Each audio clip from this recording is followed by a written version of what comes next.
समय news India में आपका स्वागत है। झारखंड सरकार के द्वारा वकीलों को दी जाने वाली घोषणाओं को लेकर अब बरत बातें सामने आने लगा है। गढ़वा के सरकारी वकील प्रेस तिवारी ने पत्रकार वार्ता कर झारखंड सरकार के मुख्यमंत्री और मंत्री मिथिलेश कुमार ठाकुर को सराहा है, जबकि गढ़वा बार संघ के अध्यक्ष ने इसकी कोई प्रामाणिक जानकारी नहीं होने की बात कहते हुए इसे नकारा है, जबकि अन्य वकीलों ने सरकार की इस घोषणा को वकीलों के लिए झुनझुना बताया है। आइए देखते हैं गढ़वा बार के अध्यक्ष एडवोकेट गौतम कृष्ण सिन्हा, सरकारी एडवोकेट प्रेस तिवारी और वकील राकेश जी ने क्या कहा। बहुत अच्छा प्रश्न आपके द्वारा किया गया कि गवर्नमेंट प्लीडर परेश जी ने व्यक्तिगत रूप से क्यों मीटिंग किया और लोगों को बुलाया। गढ़वा जिला अधिवक्ता संघ के कार्यालय में आज तक कोई भी ऐसी चिट्ठी नहीं प्राप्त हुई है जिसमें जो कार्रवाई हुआ है और पैसा बढ़ा है उसकी कोई जानकारी दी गई। दूसरा कि जिन लोगों के द्वारा व्यक्तिगत रूप से ये मीटिंग किया गया उन लोगों के द्वारा भी कोई ऐसा हम लोगों को सूचना नहीं दिया गया है। यही कारण है कि हम लोगों के द्वारा नहीं किया गया। इस तरह के अभी तक हमको इस तरह की कोई जानकारी नहीं है कि इस बिंदु पर गढ़वा जिला अधिवक्ता संघ में वकीलों का जो सोच है, लेकिन कोई भी ऐसा लिखित हमको सूचना नहीं मिला है कि इस तरह का कोई निर्णय लिया गया है। में अभी 3 अधिवक्ताओं की मृत्यु हो गई और जो झारखंड बार काउंसिल का नियम है कि उनकी मृत्यु के बाद वहाँ से उन लोगों को राशि भेजी जाती है, जो हम लोगों ने ससमय यहाँ से भेज दिया। लेकिन व्यक्तिगत रूप से बात करने पर हमको पता चला कि संघ रांची आपको झारखंड बार काउंसिल में इतना पैसा ही नहीं है कि जो मृतक है उनको पैसा दिया जा सके। तो जो मर गए उनको पैसा दिए जाने का कोई अभी तक व्यवस्था नहीं है। तो फिर राशि बढ़ाकर सभी अधिवक्ताओं को दिए जाने के संबंध में हमको समझ में नहीं आ रहा है कैसा निर्णय क्यों लिया गया। सरकार का निर्णय कैसा? सरकार का निर्णय बहुत अच्छा है हम लोगों के लिए, लेकिन ये इफेक्ट में आए तब।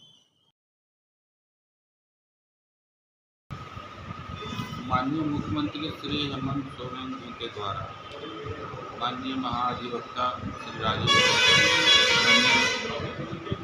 और माननीय मंत्री श्री मिथिलेश कुमार ठाकुर के प्रयास जो अधिवक्ताओं के वेलफेयर के लिए जो भी प्रयास किए गए और जो भी घोषणाएं की गई, उन 3 घोषणाओं मुख्य घोषणाओं में तो अमली जामा पहनाने के लिए ये हम लोग कार्यक्रम कर रहे हैं। सारे अधिवक्ताओं को जो एक लाभ है किस तरह से दिया जाए, नए अधिवक्ता गण जो हैं उनको ये स्टाइपेंड देने की राशि है 5,000 रुपये प्रति माह। जो ट्रस्टी कमेटी के मेंबर नहीं हैं उनको कैसे मेंबर बनाया जाए। जो मेडिकल इंश्योरेंस की बात है, मेडिकल इंश्योरेंस के लिए फॉर्म का किस प्रकार भरना है, क्या क्या डॉक्यूमेंट चाहिए, ये सारी बातों के लिए हम लोग बैठे हैं। यहाँ पर उपस्थित अधिवक्ता को इसका जो है तो हम लोग जानकारी देंगे और इसको करके यथाशीघ्र जो राशि हम लोग उसको रांची भेजा जाएगा माननीय महाधिवक्ता के कार्यालय में, जिससे कि तत्काल इंश्योरेंस की सुविधा और भी जो सुविधाएँ हैं अधिवक्ताओं को मिलेंगी। इस संघ के सम्मानित सफल सदस्य गढ़वा जिला के सभी। दूसरी चीज़ है कि जो एक्सपेंशन है मेडिकल इंश्योरेंस का, मेडिकल इंश्योरेंस का एक्सपेंशन है कि मेडिकल इंश्योरेंस जो है हम 5 लाख, वो सिर्फ अधिवक्ताओं के लिए नहीं है। अधिवक्ता उसमें शामिल है, अधिवक्ता की पत्नी या कोई महिला अधिवक्ता है तो उसके पति, उनका भाई 25 साल तक की उम्र का, उनकी बहन, उनकी विधवा बहन, उनकी विधवा बेटी, उनके माता पिता और उनके बच्चे, इस सारे लोग कोलेटरल रूप से इस इंश्योरेंस कार्यक्रम में शामिल, इस पॉलिसी में शामिल।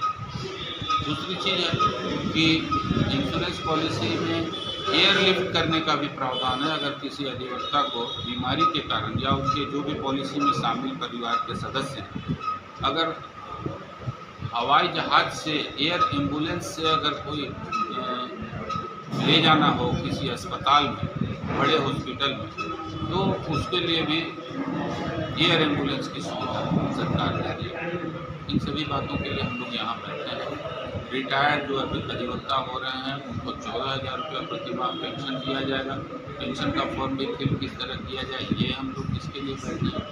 और इन्हीं सब के लिए अब हम लोग माननीय मुख्यमंत्री जी का, माननीय महाधिवक्ता महोदय का सबका आभार व्यक्त करते हैं।